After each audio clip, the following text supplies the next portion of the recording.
अगर तारा भोजपुरी में comedy video देखे के बानू तो ये वीडियो को फुल देखिए, बहुत मजा आई, बहुत हंसी आई। तो चलो वीडियो स्टार्ट कर जाओ। होली में बाबू, होली में हम अपना माल संगे तोरा गांव में आए। हमारा माल के देखिए बड़ा मस्त बिया। साचो का हो बाबा, सही कहता रहो, लेकिन तारा से मस्त हमार माल बिया। होलिया में देख लिए बुझा जाई। साचो का रे।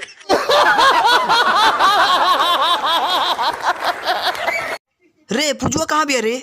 हमरा तो पता नहीं के। रे सर धीरे से बोल। कुछ भइल बा का रे? ना रे कुछ नहीं के भइल। एगो जोन 1200 कोह तरसन कि पूजवा का रंग लगाई 2 रुपया। सारे हम जाते नहीं पूजवा से कहे। ओ भाई मारो मुझे, मुझे मारो। होली में हमारा माल के कोनो रंग ना लगाई, हम लगाएम। तोर मालवा बड़ा झकास लागेले। कैसे कैसे पटोइले बनी आई लगाई सरवा।